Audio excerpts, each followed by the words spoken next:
Hello, everyone, and welcome back to the Sideline Shenanigans podcast today with Jacob Maggard. Hoppy. And we're talking a little playoff baseball here. If you know, me and Hoppy hopped on and talked some baseball before the season started.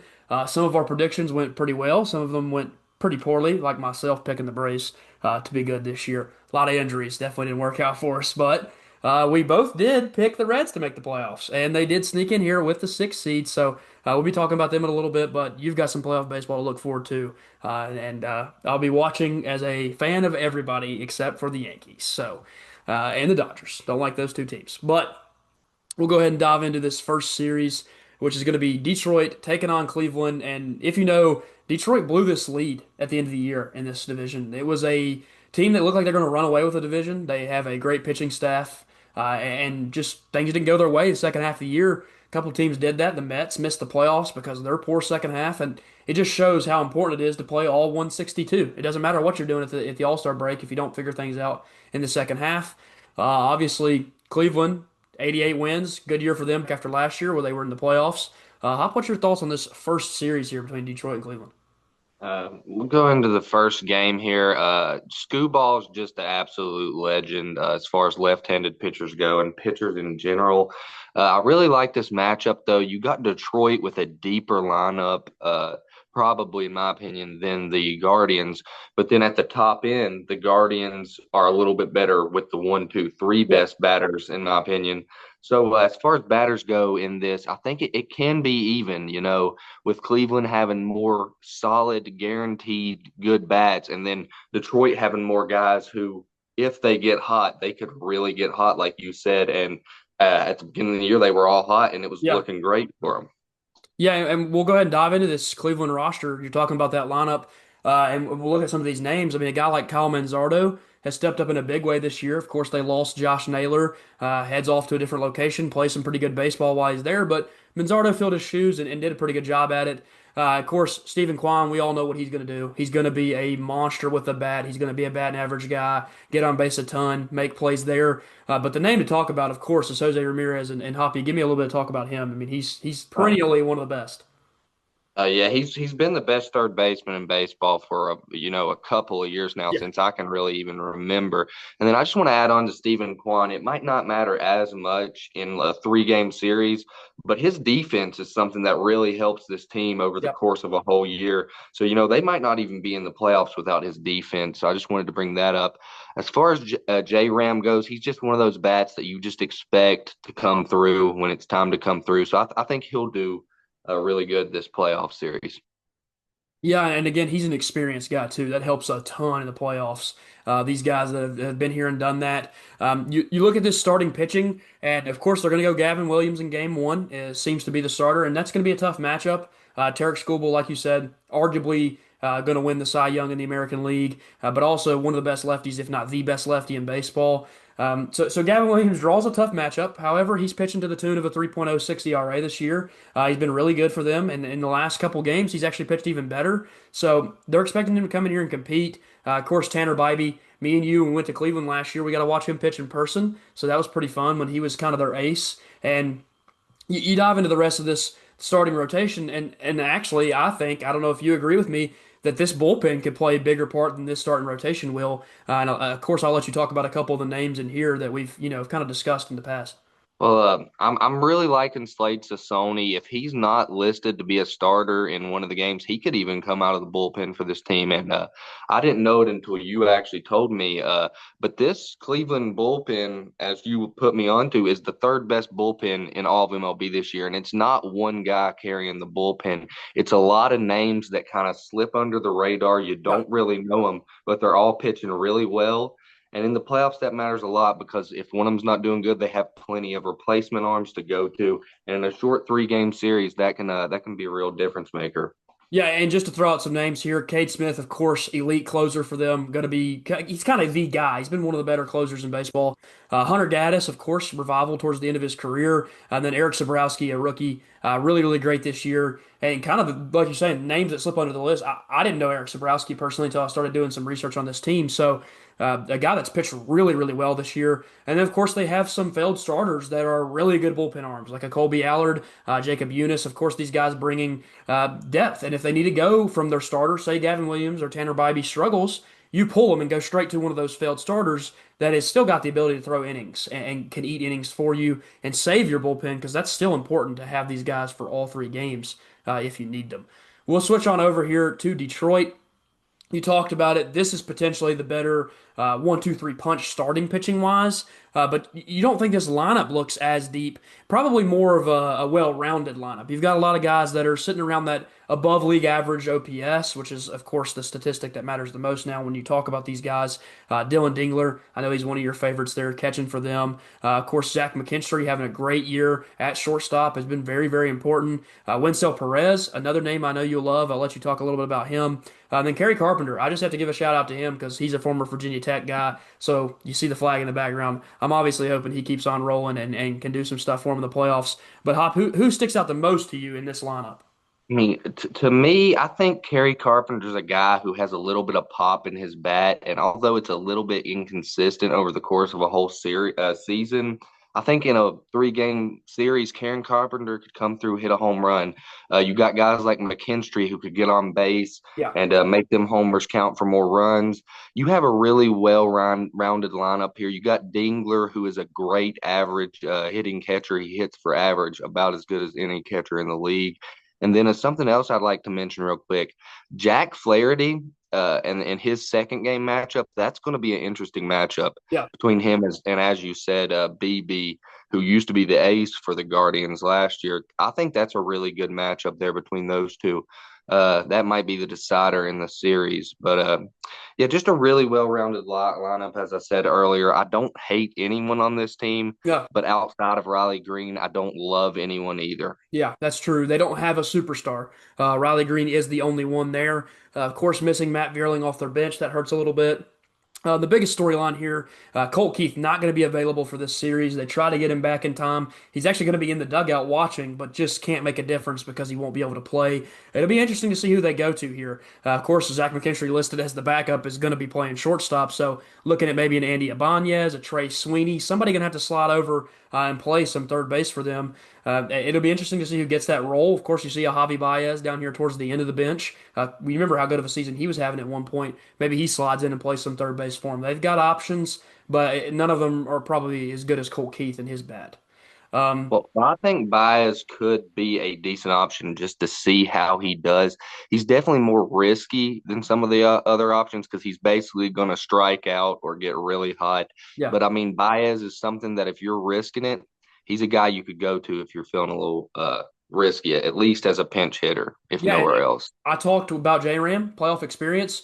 He has a ton of it. Really, really great player in the playoffs back when the Cubs won that World Series. So, if anybody can come in and provide that veteran leadership, potentially he can do that for this team that is, they've missed the playoffs before. Of course, they finally started getting back into it last year, but this is overall a pretty young team. You dive into this bullpen, there's some names here, and there's names you're going to know. Tommy Kahnle, Paul Sewald, names that have had good careers but are not pitching all that great this year. But Will Vest, I know it's a guy you like. You've talked about him a lot this year. Kyle Finnegan, who they went out and got at the trade deadline. Rafael Montero, me as a Braves fan, remembers the days of Montero where he wasn't all that great, but he's actually provided them some really nice depth here down the stretch, making that final run push towards the playoffs.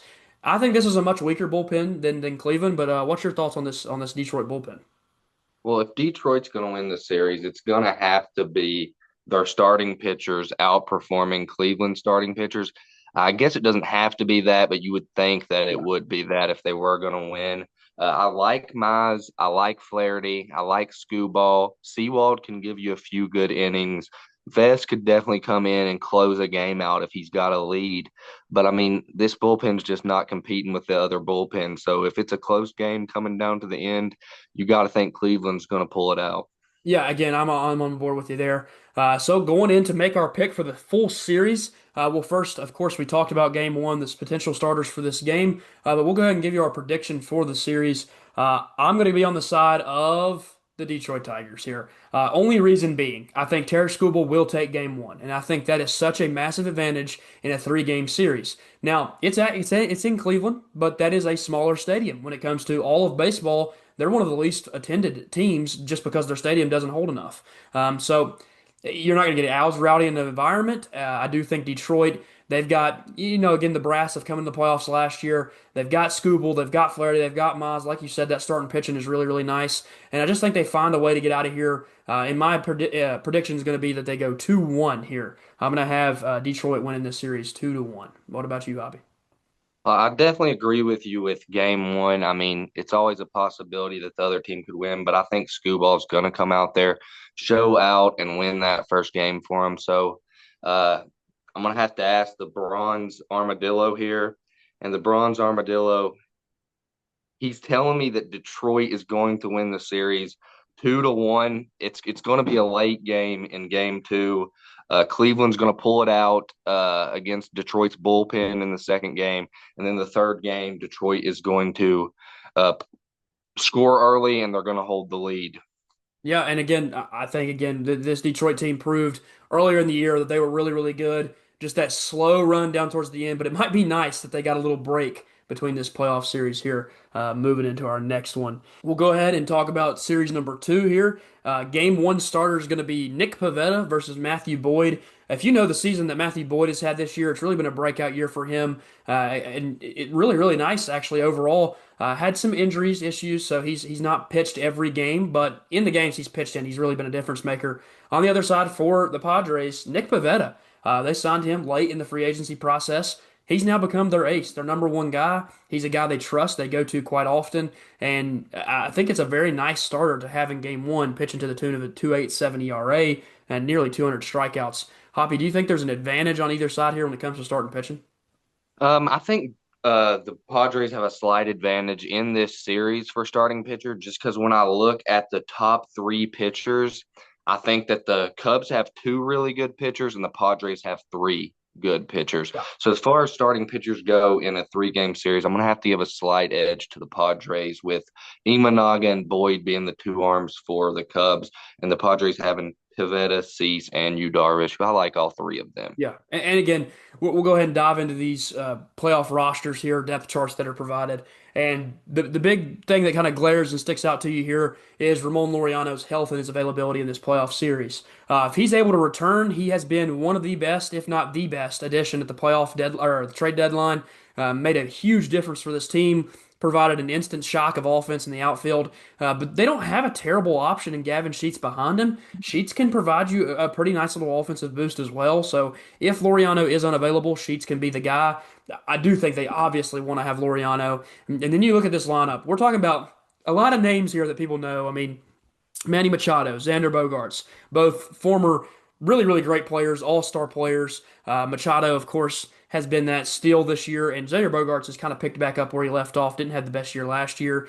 Jackson Merrill, an incredible center fielder, young guy for them. And then Tatis, who has all but locked up another gold glove and potentially a platinum glove since making the move to the outfield, become an incredible defender, but is less of a hitter than he was back when he was on his steroids back in the day. But he's figured things out, become a better fielder, but kind of lost the power, the pop. It's just not there as much anymore. But again, this overall is a really solid lineup, and they made good additions at the trade deadline. They just got to have them playing in the playoffs. Hoppy, your thoughts there?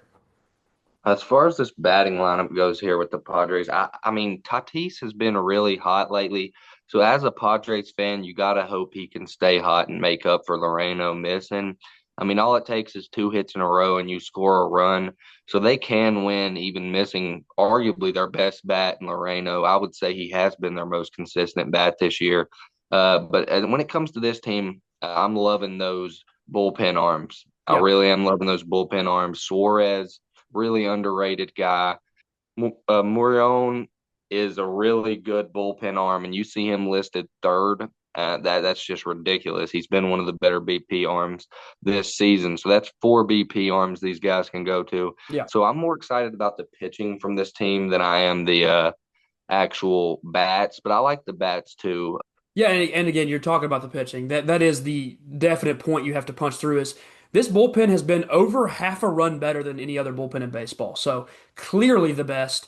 They have two back end guys that are easily two of the best closers in baseball. And we're talking about two top 10 closers on one roster. So They need an eighth and ninth inning. If they have a lead, it's going to be really hard to beat them. Then they have Jeremy Estrada, a guy you didn't even mention there because you have all the other names to talk about that are still so good. And even though his second half hasn't been as great as his first half, he's still an incredible pitcher. Wandy Peralta can be a difference maker, and even Yuki Matsui, who is still a really good reliever, and that's six relievers deep. So if their starter goes 3 innings, they've got a bullpen of arms to cover the rest of the game. So that is really, really tough to beat if you're the Cubs. So let's go take a look at this Cubs team.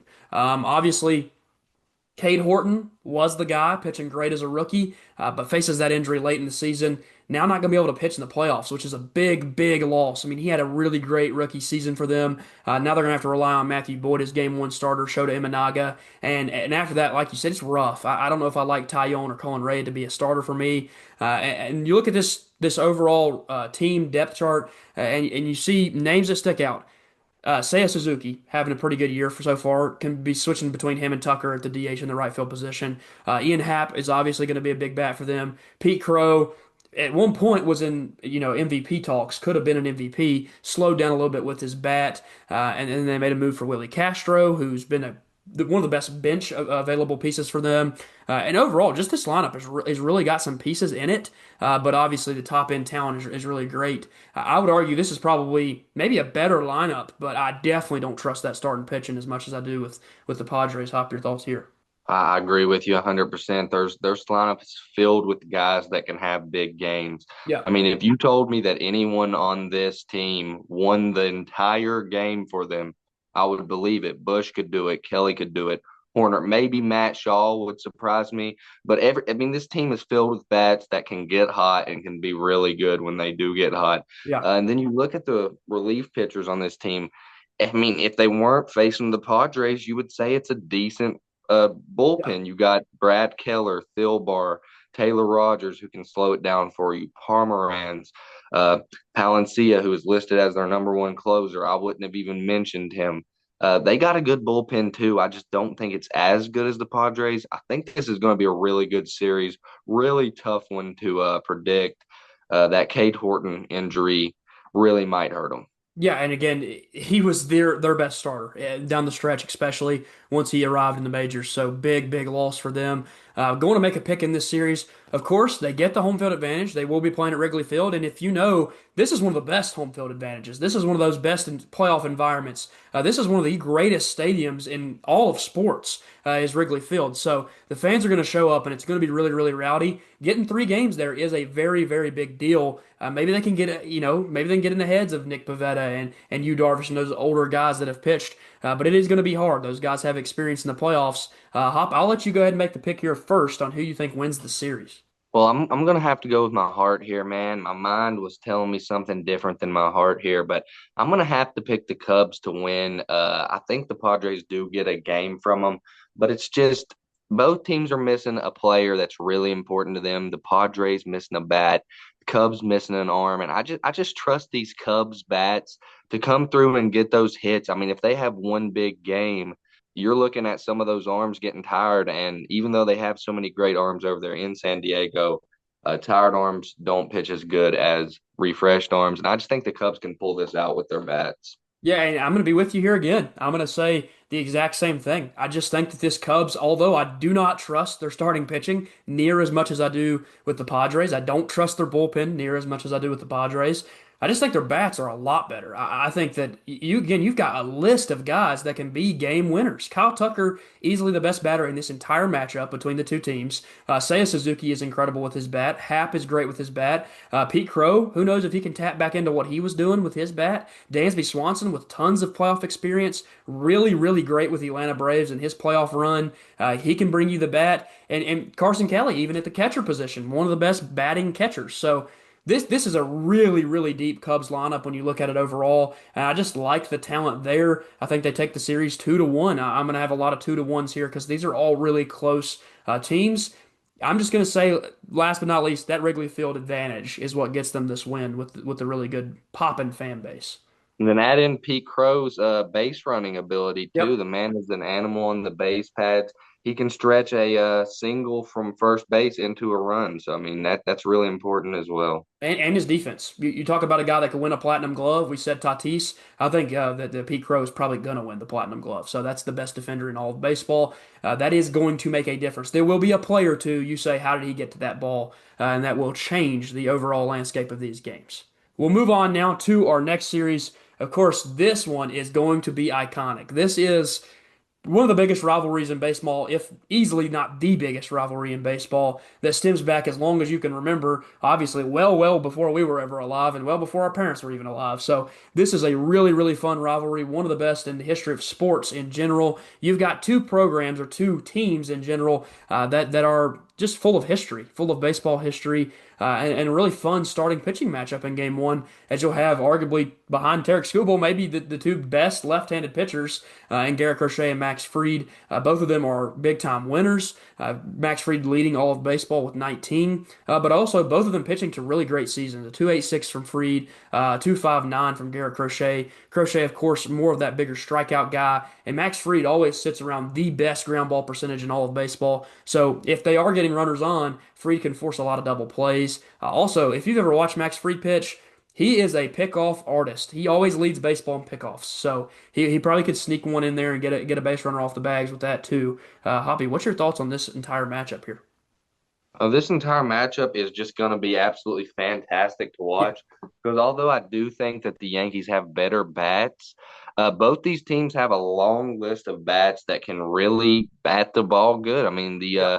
the Red Sox have really good contact bats. They have some good all around bats, and then missing their third baseman Bregman is going to hurt them quite a bit.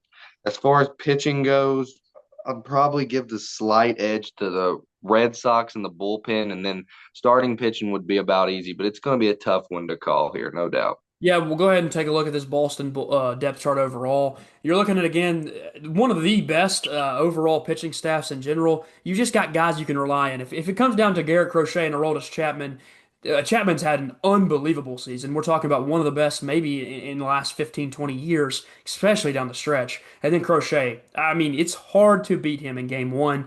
They are going to miss Lucas Giolito. That is a big deal. He has actually had a really nice back end of the year.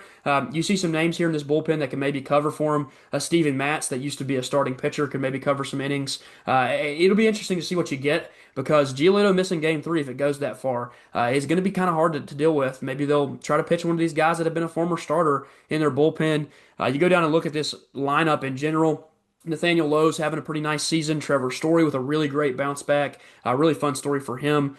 Story, no pun intended. Jaron Duran, of course, if you remember the story from last year, he was a really nice player. Come into this year, struggled a little bit, but he's kind of found his stride. Then Wilyer Abreu, at one point this year, was their single best player. So it's really a fun lineup overall. Bregman, you're right, has to play, though, for me to think that this lineup can match up against the Yankees, who they have some unreal bats. Hoppy, what's your thoughts on this Boston team?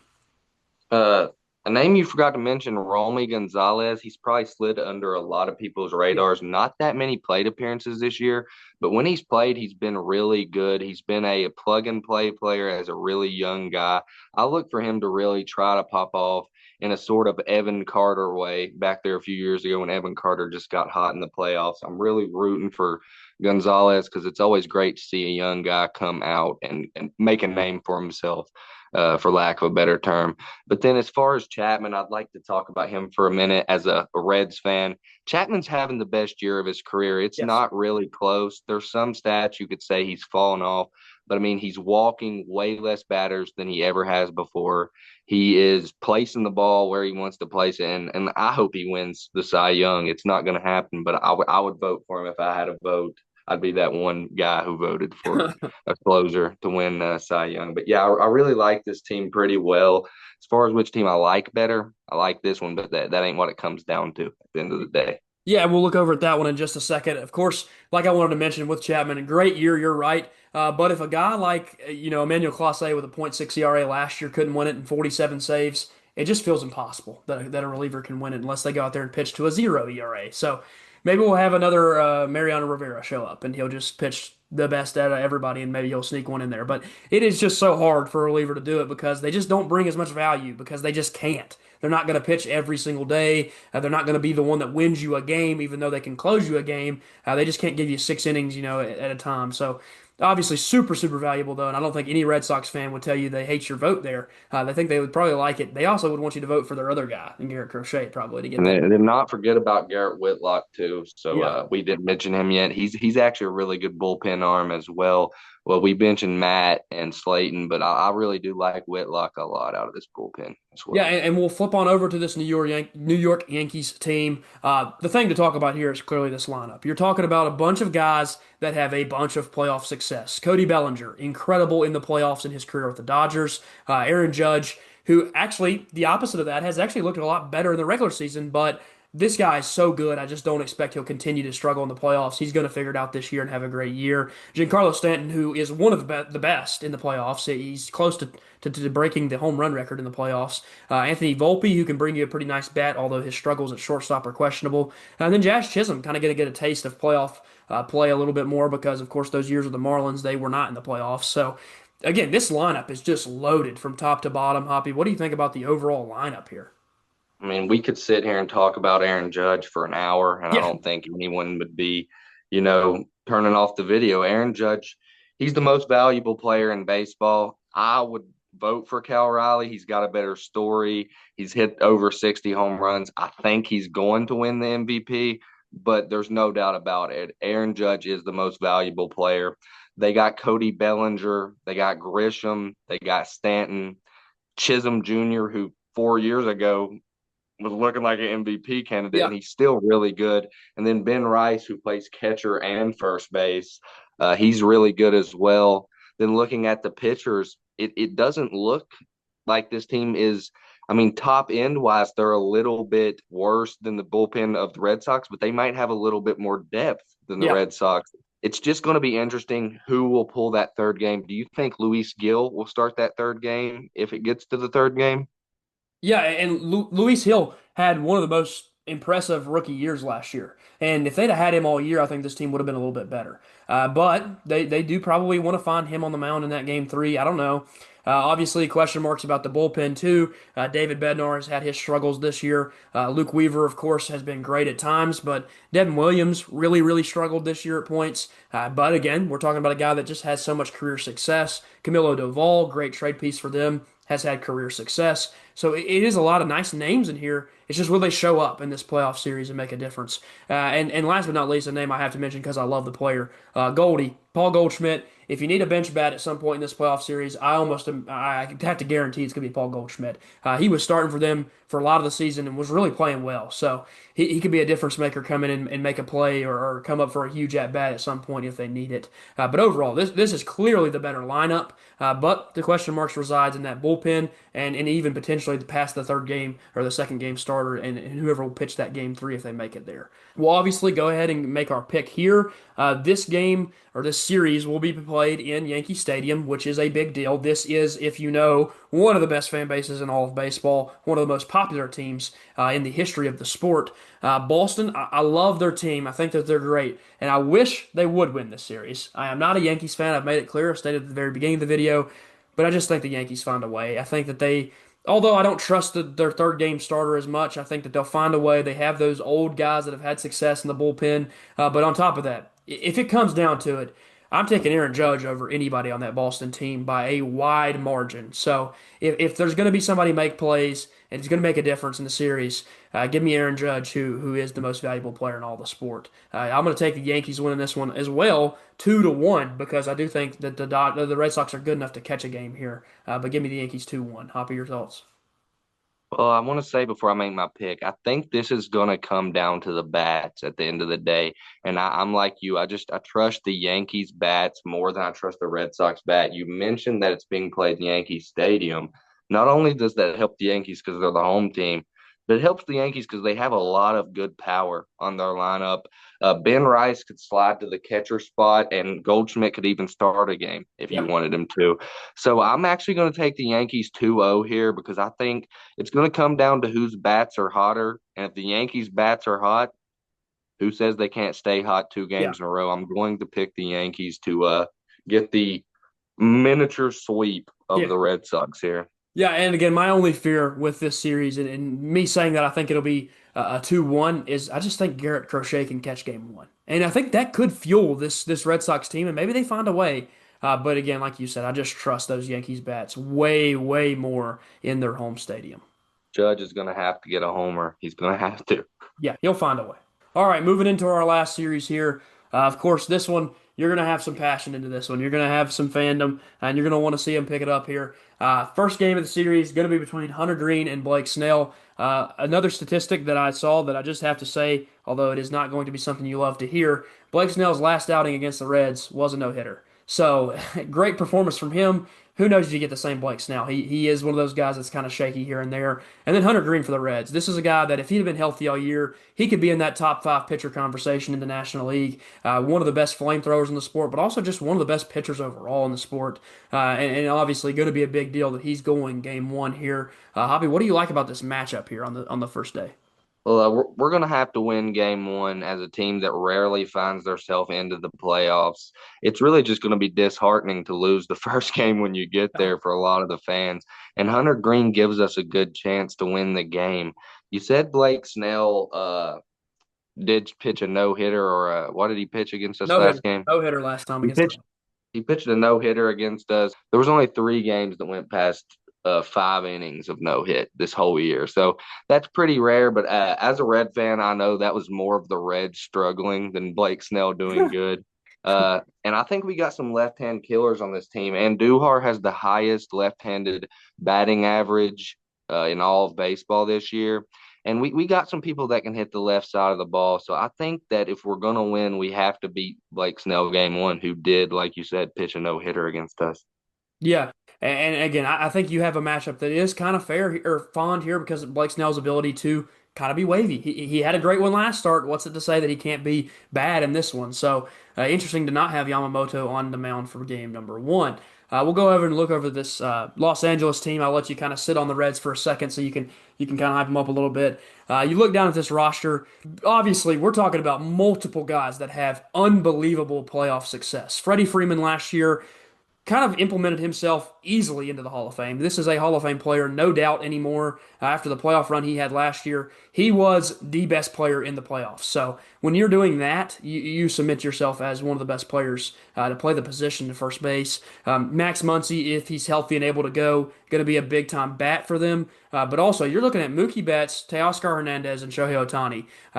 Shohei Ohtani, not much needs to be said. It's another MVP year for him. And Mookie, if they get Mookie Betts going, this lineup is disgusting and scary and frightening once again because across the board you can rely on a lot of different guys in different situations. Big injury news though: Will Smith is trying to play in Game One, but he is not confirmed to play in Game One. If they lose Will Smith, we're talking about a huge gap you're leaving. This is one of the better defensive catchers, but also one of the better hitting catchers, if not the best hitting catcher behind Cal Raleigh. So that's going to be a big loss for them. It could potentially sway the series. Hoppy, what's your thoughts on this Dodgers depth chart? Well, I think they got a lot of big bats. Mookie Betts really has struggled the Yeah, whole year. And the last 7 games of the season was the same story. He had about a 400 OPS the last seven yeah, games of the year. So his rough. bat's not coming in hot.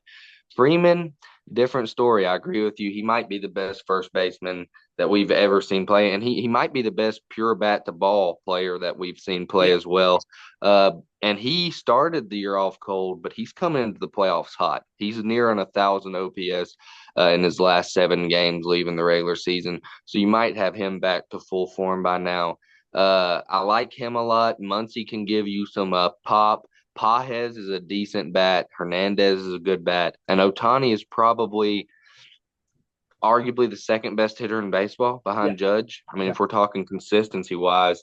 And then as far as bullpen goes, even though the Dodgers have a good bullpen, they don't really need it to outperform us. They just have to be decent. So as far as the pitching matchup goes, I think they got us slapped Yeah. as far as bullpen, definitely. Yeah, and it seems that it'll be Yamamoto, Snell, and Shohei if it goes all 3 games. That is a really scary pitching group to face. But the scariest part is they're going to have Tyler Glass now in the bullpen. And if they need to go to anybody, you're talking about a guy that can win a Cy Young, and he is their fourth best starting pitcher.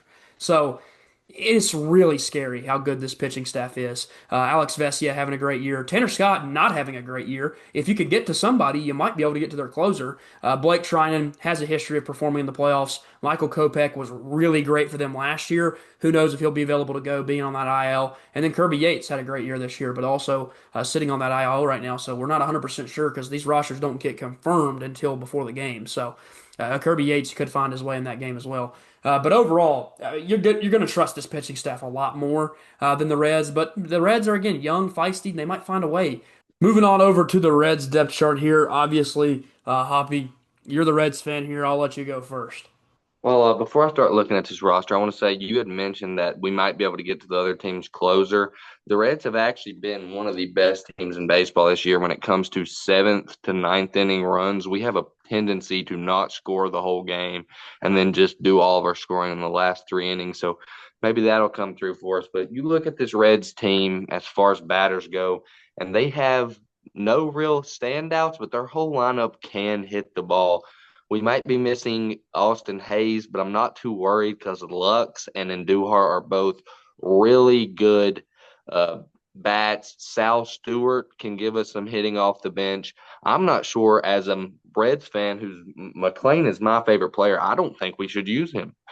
He's had a horrible year. I think Lux can play second against the side he's better with, and then Sal Stewart can play it whenever he's not playing it. Now, the Reds probably will run out McLean, but, we have a chance to win this game just due to the fact that Stevenson can have a big game, Steer can have a big game, Cruz can have a big game. Friedel can have a big game in terms of getting on base. Marte can have a big game. And even guys like Andujar and Lux off the bench can have big games for us. Yeah, and you talk about this lineup. They actually are a pretty nice little hitting lineup. Of course, Matt McLean had his struggles this year. Brian Hayes just can't hit a baseball. That's kind of been a thing for him his whole career. But they have nice pieces everywhere else. I mean, Austin Hayes, like you said, if he doesn't play, there's options. And Duhar probably would be one of the top options against a starting pitcher and a lefty of Blake Snell. Like you said, one of the best batters in baseball. And TJ Friedel, of course, can be a difference maker. To me, the name that kind of sticks out, even, Ellie De La Cruz, of course, who he is and what he can do to make a difference in a game. But Noel V. Marte, unbelievable how he played towards the end of the season to win them games. I mean, Noel V. Marte saved their season with a game-winning home run robbery. If he doesn't do that, they're not in the playoffs. So this is a guy that you talk about difference makers. He might be the biggest name to watch out for besides Nelly De La Cruz to make a difference, to make a play in the outfield, or to be the big bat that makes plays here and there. He's got speed, he's got power, he's got just abilities to make plays, and that is going to help a ton when you're playing a team like the Dodgers, where you're going to need someone to just break out and have an unbelievable series because they've got so many guys that can break out and have great series. You talk about the starting pitching. I'll talk about Hunter Green because this guy, again, we talked about when we looked at the very beginning and said this is a guy that if he's healthy this year, we're talking about a top five pitcher in the sport, a guy that could push for a Cy Young. Obviously, injuries hindered that. Nick Lodolo, probably going to be the game three starter, but there's a couple guys out here that could be the option. But Hoppy, the game two starter, because you will definitely make it there. I'll let you talk about him. I know he's your guy. Yeah, Andrew Abbott's just a really fun guy to watch. For me, anyways, he's not gonna blow your socks off or anything like that. But you watch him pitch, and you think to yourself, if I worked as hard as he did, I could be doing what he's doing. He Yeah. really gives the regular man, a shout out. You feel really good. You feel like he's earned everything he's done. He doesn't throw heat. He knows how to place his pitches. He puts them where he wants them to be. And a little bit of an odd thing about him, he gives up a lot of fly balls, which people say it's dumb luck. It's not. He causes people to get under the ball and they pop it up. Yeah, and part of that is the speeds, like you said. They're swinging up under things because they're just not used to seeing 90, 91 dotted on the black. They just can't imagine that that's going to happen, but he does it, and he does it really well. He's their best pitcher when it comes to just the statistics, due to Hunter Green, of course, missing a lot of the season. You go down and you look at this bullpen. Like you said, this is a really weak spot for the Reds. You got Tony Santillan and Emilio Pagan, who you can trust. You can trust these guys. They can be, you make it to that seventh, eighth, ninth inning. One of those two guys in those innings going to be difference makers. It's going to be about finding who can give you some relief if you've got issues with starting pitching. Now, do I expect Hunter Green to blow up? No, I don't. Do I expect Abbott to blow up? No, I don't. But if you make it to a game three, I don't know how much I trusted Nick Lodolo against this Dodgers lineup. And you might need someone to be able to step in and make a difference. Brady Singer could be that guy in long relief appearances. But also, you got Chase Burns in there dealing with some injury issues. But he can be the seventh inning guy right now. He's got unreal different speed. If you talk about who to pitch right after Andrew Abbott, this is the perfect guy. I mean, Andrew Abbott's going to come out there throwing 91 and dotting everywhere, and then Chase Burns is going to come out there and throw 101, and it's going to be all over the place, but that's going to scare a batter, and that might help out. So this could be the perfect little duo in game two is go Abbott into Chase Burns into that really nice back end of the bullpen, and those two guys. Obviously, we'll see what happens. I don't know how they're going to use it. It's going to be interesting because that's going to be the hardest challenge for the manager is figuring out who he wants to go with in big moments. I don't know really who the Reds can believe fully in other than Santillana and Pagan. Hoppy, you got any thoughts about the bullpen and the pitching in general? We need Burns to step up in a big way here. Ashcraft, he's a guy that has a little bit more stamina than most bullpen Yeah. arms. He has been a starter in the past, so if Nick Lodolo or even Abbott are really stinking it up, Ashcraft can give us some relief innings. But if we're going to win this series, man, as a Reds fan, I think we come out and we 2-0 them. We got Yeah, to you win have the to. two first games.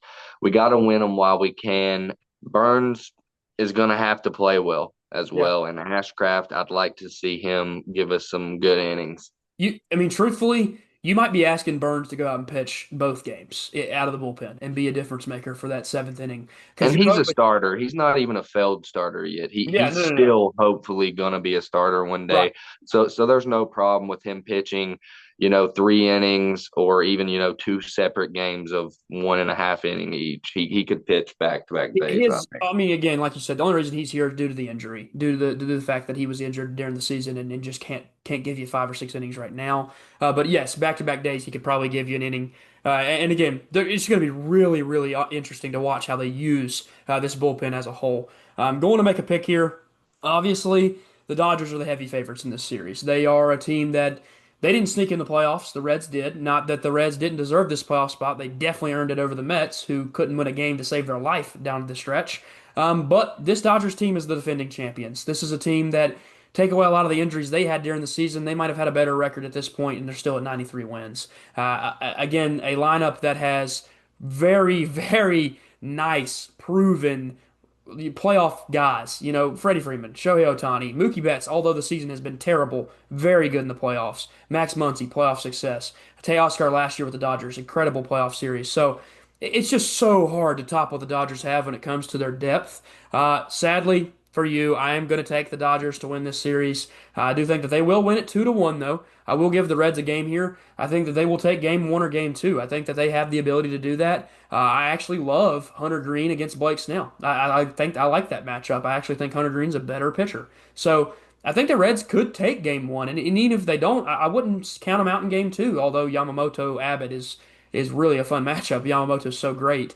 I don't think the Reds are completely out of it, but I'm going to take the Dodgers winning this one 2-1. And I think that Dodger Stadium boost will help a ton too. They have the highest average attendance in all of baseball. Hoppy, I know you want to go Reds here. What do you do? Well, I'm gonna pick here to the best of my ability and try not to be biased here. Yeah, it's hard. I, It's I, really hard. I, I think if it was last year, you couldn't be biased. The Dodgers were Yeah, just too good last year. Gives me a little bit of wiggle room here with some of the injuries, especially with Mookie Betts. Actually, in my opinion, he could really hurt the Dodgers in this series yeah, more he's than he not been helps good. them being at the top of the order. And I don't think it's impossible for the Reds to win this game. I think if we're talking bats number 10, 11, and 12, I think we have better bench bats than Yeah, them. We got a lot of good guys we can go to. And that's one of the reasons we like baseball. It's not like the NBA to where if a team's stacked, they're going to win unless they yeah, get hurt. In baseball, uh, in a 3 game series, the team that won 40 games in the Rockies, they could win yeah, 2 out of 3. But I want to so bad pick the Reds, but if I'm betting my life on it, I'm gonna pick Dodgers 2-1 just because Freeman has been getting hot. If Freeman was still cold like he was at the beginning of the year, I would pick the Reds, and I would do it with my mind, not my heart. But using my mind right here, I think Freeman and Shohei are just going to drive in too many runs, batting close to each other. Yeah. And like you said, that there's a real argument to be had. That's the best one-two punch in the sport when it comes to back-to-back hitting, and one can drive in the other at any moment. And like you said, Mookie could really actually hurt this team, and they're not going to give up on him. It's Mookie Betts. You do not give up on Mookie Betts. You let him bat where he bats and try to get him confident. And the scary thing is, though, if Mookie Betts is Mookie Betts, man, I just don't know how you beat this team. Will Smith is not healthy. That could be a big difference. But I mean, if you go Mookie Betts, Teoscar Hernandez, Shohei Ohtani, Freddie Freeman, Max Muncy, what do you do to stop that? I mean, With even the if glasses, incredible. with the glasses too, man. Yes, yes, Muncie with Max the Muncy. glasses. Max Muncy with the glasses is definitely a difference maker. And I didn't even mention Will Smith, who could be the sixth guy. That's just absurd. It's not fair how And good. Dalton Rushing isn't a bad replacement for Will Smith either. I mean, he's Yeah. young, but he's been good this year. I think he's going to end up being a DH for him eventually. He's going to show that he needs that bats. But overall, just such a tough matchup. And again, the Reds, it just sucks to sneak in the playoffs, finally get here, but then draw this team who just seems like they are a sleeping giant in the playoffs, being a three seed, who just, they don't have a three seed roster. They certainly don't have a three seed roster. So, yes, like you said, overall, going to be a fun series and take the Dodgers 2-1. Obviously, that's all for the playoff matchups that are happening.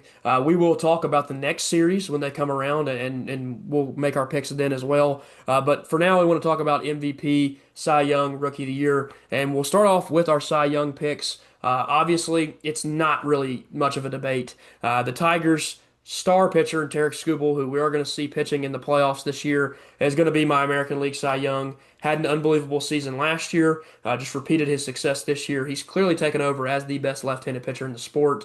But also, he's just so reliable. We'll probably see that in that playoff series. And a big reason why I picked him is I just think he dominates game one.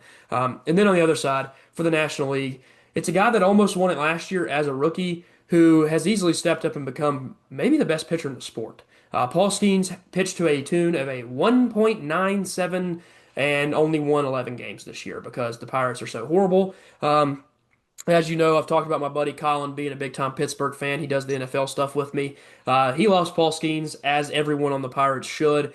They got to build a team around that guy, man. They have something so special, and they are not taking it serious yet, so hopefully they will soon. But Paul Skeens is just unbelievable. He's thrown a splinker, which nobody else does that. But on top of that, he throws 100. He's actually toned down this year, even his velocity, just so he can be more accurate, and he's become more accurate. So it's really, really hard to see anybody for the next couple of years beating Paul Skeens unless he faces terrible news, which is an injury or something, which I hope doesn't happen because, I mean, we're talking about a guy that has the potential to have an all-time career, and it's only 2 years in. So that's obviously my picks. Hoppy, gonna assume you're about to say the same exact thing. You got to look at Screwball and you got to look at Skeens. That's two S's, double the S, double the success. That's three S's. I think these two got it wrapped up. I like what you said about Skeens, and I think the same goes for Screwball. He's still young too. Yeah, He's throwing with that left hand. He's making it look easy out there. And then I'll add on to Skeens. He looks confident out there. yeah. I don't think I've ever seen him not look confident. He looks like he makes it look easy, like a 9 to 5 job. He makes it look like anyone can do it. Yeah, and it's one of those. He throws 100 and it doesn't even look hard. I mean, this guy is just so incredible. You knew it when he was pitching in college, when he went out and threw an unbelievable amount of innings and then just showed up in the MLB and was like, all right, now I'm ready to be the best pitcher here too. So it completely unreal, his abilities. Moving on to our rookies of the year. Got a little bit of a debate here. More fun than will be the Cy Young conversation, but Hoppy, I'll let you lead us. Who's your American and National League Rookie of the Year? In the AL, it's pretty easy. Nick Kurtz is actually my pick for the best rookie season ever. Ooh. He didn't play the full year, but as far as per at bat stats go, Nick Kurtz has just put up the best rookie season anyone's ever had. And a lot of people will say the stadium that he's playing in, because they're using a replacement stadium, is the reason why. But you look, they are using the biggest minor league stadium that was available to them to use. And there's some MLB stadiums like the Yankees, Colorado that actually have better hitting stats than the one Nick Kurtz is playing in. So I don't think that really plays a factor. So that's an easy choice for the AL. In the NL, I'm going to go Drake Baldwin, DH, because they already have a great catcher on the team with him, but he can play the catcher position. He Yeah. has multiple games this year. You're a fan of the team he plays for, the Braves. So you're the one that told me that he's actually really surprised you on the defensive side this Yeah. year. And batting wise, I think he's been the best rookie hitter outside of Nick Kurtz, not just in the NL, but in the whole league. So he's my pick for the NL Rookie of the Year. Yeah, and I'm siding with you as well here. I mean, the American League pick, like you said, it's easy. It's not even close. And maybe his buddy, his teammate, Jacob Wilson, could have pushed him for that spot if he'd have been healthy all year. He was probably the early favorite to win that award. So, really great future for the A's potentially. Obviously, Nick Kurtz has had an unbelievable season. He hits moonshots. This guy has unbelievable pop. I think he had a four-homer game this year, and he's doing that as a rookie. So. Talk about a lot of fun for A's fans who probably haven't had a ton to root for the last few years with the terrible management. Now they've got a really bright future, and that's really great for them. It's really fun for the A's fans in general. I do hate that they left Oakland and then decided to go out and compete and be a good team for the first time in a long time because it just seems disrespectful to the Oakland fans. But hopefully these fans are at least a little bit having a little bit of fun with the players on the team. Although they hate the management, they booed him out of the stadium when it was their last game ever there. They actually packed the stadium out. So if you want to see how much they hate the guy. And then, of course, the National League side of things, easy money for me. I'm a Drake Baldwin fan. I'm a Braves fan. I think he will be our catcher next year. Sean Murphy just faced an injury towards the end of the season that has been a lingering injury for the last 3 years. It makes you question why he didn't go and complain about it sooner and try to get fixed up with that. So we'll see how he goes through all of camp and then into spring training. And there's rumors the Braves would like to move him. I think he would be very, very valuable. I mean, he's a top 10 catcher in the sport, so it's really hard to come by really great catchers. And the Braves have just stumbled upon a ton of great catchers in the last few years. Sean Murphy, Drake Baldwin, Shea Langeliers now with the A's, and then, of course, William Contreras with the Brewers. We've had four of the top 15 catchers in the sport run through this organization in the last, 5 to 10 years. So, obviously, we know what we're doing there, and Drake Baldwin is one of the best hitting rookie catcher seasons in the history of baseball. 800 OPS, almost hit his 20 home runs, had 19 to finish the year, had over 70 RBIs as a rookie catcher who, again, didn't play every day. Like you said, at the beginning of the year, Marcell Ozuna was our DH for half the season. So he didn't get to play every day, and he still hit almost 20 homers, had over 70 RBIs, and an 800 OPS.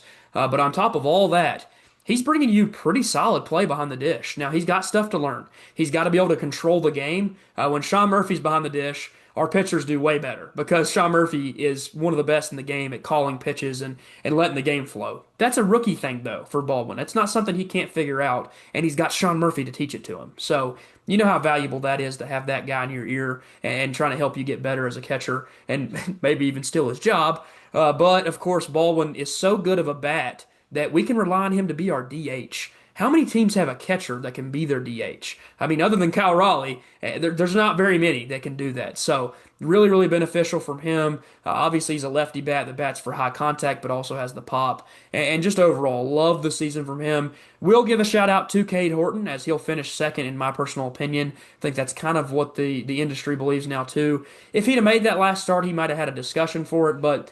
Do you know how valuable it is when a guy plays all the games? He plays all year. He was here from day one. He didn't face injuries, so he was on the roster all year. Cade Horton come up halfway through the season. So, yes, he had a great year, and he pitched to the tune of a below 3 ERA, but he did it for half the year. Drake Baldwin did it for the entire season. So, it just, to me, he brings you value every day. Horton pitches every five. So, it just overall, Drake Baldwin brings that value, and obviously, that's enough of me giving my love note for Drake Baldwin. Obviously, he's my Atlanta Braves only representative I get to have fun with at the end of the year this year. No playoffs and no other award winners. Although I think Chris Sale could have pushed for that if he was healthy. But I love my boy Drake Baldwin. We'll move on to our MVP here.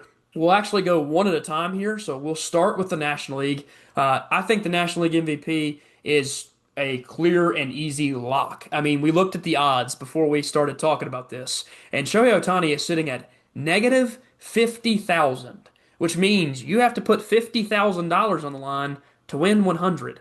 if Shohei Ohtani isn't the MVP pick, somebody in Vegas is extremely confused. So obviously, going to take Shohei. He brought you the pitching down the back half of the year. He's actually been really good too, which is kind of scary for baseball because if he's healthy doing both of those, does anybody else have a chance to win an MVP in the National League? He's going to bring you one of the best bats, if not the second best bat in all of the sport, and he's going to be able to pitch. I think it's easy. Hoppy, who you got as your National League MVP? It's got to be Otani, but I want to give a few words to Kyle Schwarber. There's very few guys that are better batters than Kyle Schwarber, and I think if he was going to win one, it needed to be before Otani started pitching again. Yeah. And I really would have liked to seen him win it this year. The dude, pitchers are afraid of him, man. Like he walks so much, Yeah. he can hit the home runs. There was a year where he batted under 200, and he Yeah. still had an above 800 OPS. I think that was like 2 years prior to this one. The dude is an absolute monster at the plate, and I really thought he had a chance to win it with Otani being out and all the walking he does and homers he hits. But I'm still proud of Schwarber. He's making a Hall of Fame case for Yeah. himself as the years go by. So he might not need that MVP to make the Hall of Fame. So we'll give it to Otani this time. Yeah, yeah. Again, it's just so easily a Tani, and again, shout out to Schwarber. Had a great year, bunch of RBIs, really, really good for them, and gave them that push to be the second best team going into the playoffs in the National League. Moving over to the American League side, I'm going to be the no fun guy. I'm going to be the guy that just picks the same old, same old. Give me Aaron Judge. I think Cal Raleigh would be awesome to see win it. I want in my heart Cal Raleigh to win it. But do I think that they're going to pick against Judge, who just had another unbelievable season? I mean, it's really not close when you look at advanced metrics. Cal Raleigh has had an awesome season, an unbelievable season, and he plays a position that is more valuable than Aaron Judge's. That is something to be said. Catcher being the hardest position in the sport, in my personal opinion. But Aaron Judge brings you above average defense in right field, well above average, and when they put him in center field, he can do that too. He also brings you the scariest bat by a wide margin. And we have Shohei Ohtani in this league, don't forget that. Aaron Judge has a 460 on base, which means he's getting on base half the time he touches the plate, which is just unbelievable. He's also batting 335 with 53 home runs. There is no chance that that's not the best player in the entire sport. And I feel so bad for Raleigh. I think he should win it. I want him to win it because of this awesome season and this story he's writing, and the Mariners winning the pennant for the first time since 2000, early 2000s. But just give me Aaron Judge. It just seems too easy for me to pick the best player in baseball to win the MVP. Again, who knows what he does in the playoffs? Who knows what Raleigh does in the playoffs? But Judge is the guy here. Hoppy, who's your pick? I think you're going to be a little bit more fun with it. When you look at the stats, and OPS is largely considered the most important stat for a hitter, and Judge is 200 points higher than Cal Riley at it. And we're talking about 200 points is the difference between 800, which is really good, and 600, which is you're getting sent Yeah, to the bench. yeah, Uh, but even with that, I think Cal Riley really stole the heart of a bunch of people. yeah, Still got a near 1,000 OPS. You talk about a guy in Shohei Ohtani a few years back. Judge stole the MVP from him, even though Ohtani had a higher WAR, pitched and batted, and Judge was a better batter, of course, than Ohtani that year. But the WAR number in gap wise was about the same as Judge and Cal right now. I think the 60 homers, uh, much like you, I want Cal to win, but also mentally, I think that the 60 homer number is going to make a big difference. You don't see people past that 60 homer mark very much.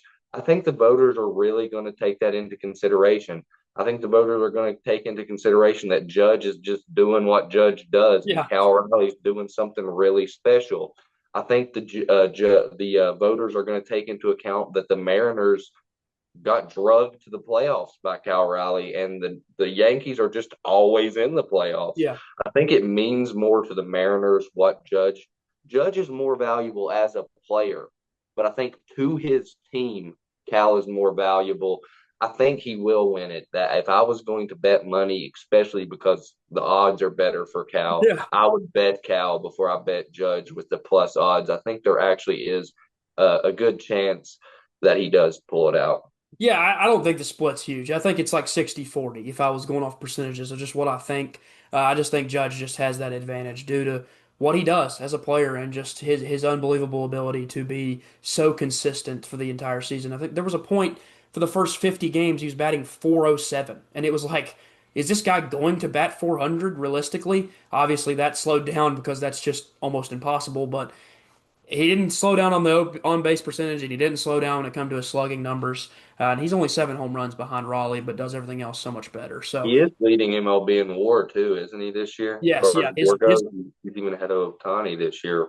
you get a lot of different WAR calculations because there's different services that provide different WAR calculations, but the one that I saw provided him with a 10.1, which would be an unbelievable season. Above a 10 is really wild. I mean, Mike Trout was doing that in his legit prime where he was the best defensive player in center field on top of being the best bat, and he had a 10 WAR. So that's what you're getting out of Aaron Judge. And again, Raleigh has a really great WAR as well because catcher is valued so well because of the importance of the position and how hard, difficult it is to play.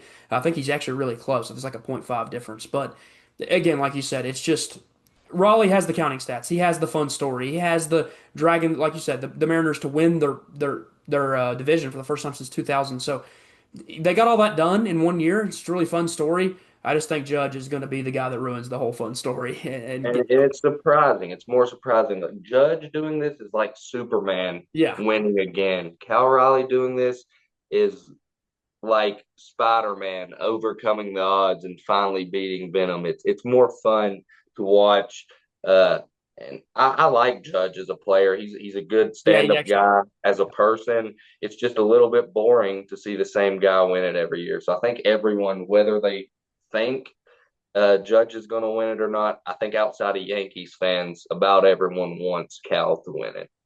Yeah, and of course that'll wrap it up for us. We talked playoff, we talked our award winners. We kind of tied those two into one because we didn't have all the playoff games going. Of course, all the series. We'll talk about some of those later after these happen. Obviously, me and Hop hadn't filmed together in a while, but Hoppy, just so you know, plan on doing a way too early mock draft for the NFL. So I'd like to have you on there with me, Dalton, Joey, Julio, a bunch of us, and we'll get a really fun way too early mock. Those are always fun to see if you can just predict one person of the 32 to the team they go to, because that's just really difficult to do halfway through a college football season and halfway through an NFL season as well. You don't even know where people are picking, but you just guess off of the way they're playing halfway through the year.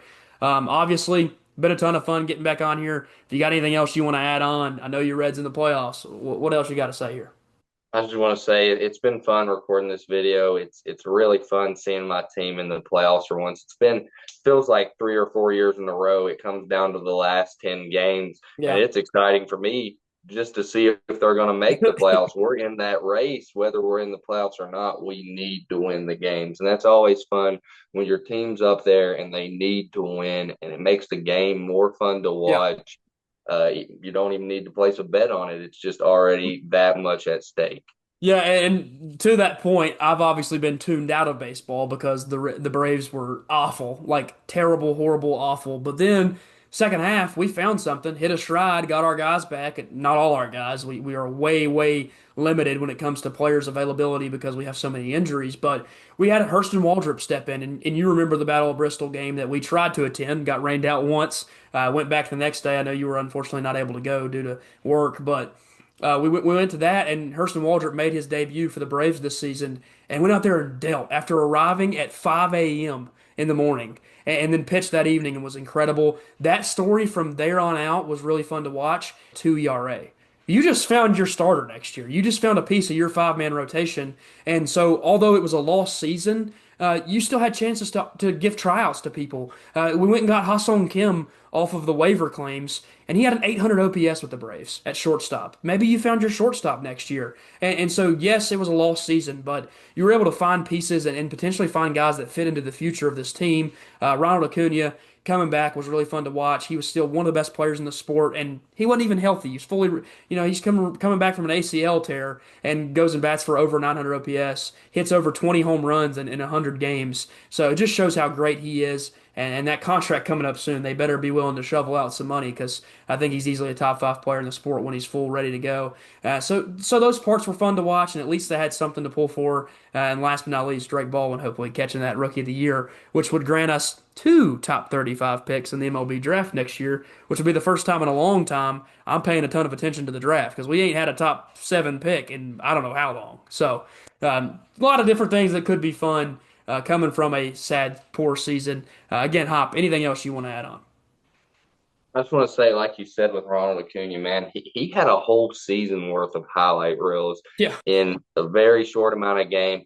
I'm still going to have to disagree with you. I do think Juan Soto will end his career as the better full career player, whether peak for peak Ronald Acuna is better or not. You just keep looking at Soto. He's still in bases now.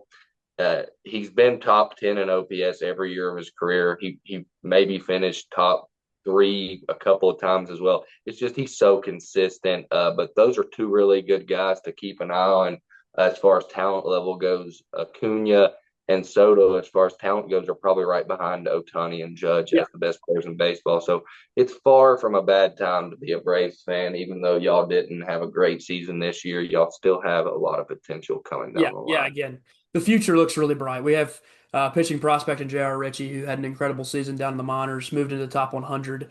So he's a fun piece to potentially watch out for. But like you said, it's going to be a different team. The Braves are going to be different next year. Raisel Iglesias is on the end of his contract, Marcell Ozuna at the end of his contract, and he's going to go down as probably a Brave when it comes to when you look at the end of his career and say who was he best for. Those years with the Braves, man, were unreal.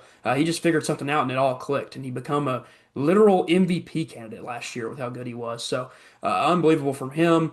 Charlie Morton hangs it up, finishes his last ever game where he goes out and pitches for the Braves, and that was really emotional because he started all of it with the Braves back in the day. So 41 years old now, closes it out, gets his kids to come on the field, and just that final send off was just perfect for a guy who's had a pretty fun storied career and literally pitched in a World Series game with a broken leg. His leg was snapped in half, and he pitched an inning and got out of it without giving up any runs. So he stapled his name into the history books with the 2021 World Series run. So I've got a lot to look forward to. Obviously, you've got a lot to look forward to coming up in a day tomorrow. Obviously, we'll see if the Reds can make some storied run. I mean, the Braves, when we won in 2021, we were far from the best team. We were probably looked at as one of the worst. We didn't even have Ronald Acuna Jr., and then we went on an incredible run and didn't even go to a game seven against anybody. We were able to win it all with that run we went on. So, hey, maybe the Reds can find something and create some sort of run for themselves. Obviously, I thank you guys so much for joining us this week. We've had a ton of fun filming, and we'll obviously look to wrap up things after the wild card series are all done. We'll talk about the next series of playoff games and pick those as well. Maybe get an update on how our picks went when it comes to the MVP and all that stuff. I'm not 100% sure what day it is they do that. I think it's closer towards the end of the playoffs, but we'll get those as well. Again, Hop, anything else you want to throw in there? Just remember this video, y'all that watched it, and remember that first pick. All my other picks might be wrong, but that bronze armadillo whispered the pick into my ear. That pick, put your money on it, bet the house. That bronze armadillo has yet to fail. Also has yet to succeed. That was the first time I consulted it. But look out for the future. Might be consulting the bronze armadillo some more. Yeah, we'll see if the Tigers can pick it up off the Bronze Armadillo's suggestions. Obviously, again, thank you guys so much. Like, subscribe, comment, follow along. Got college football stuff coming out. Should be coming out as well today. As you're watching this, this will be a Tuesday. So you'll see college football recap as well as MLB playoff picks. Also, look out for Thursday where I'll have my college football predictions for week 6 of college football. And then look out for that NFL mock draft coming soon. And again, thank you guys so much and peace. Peace.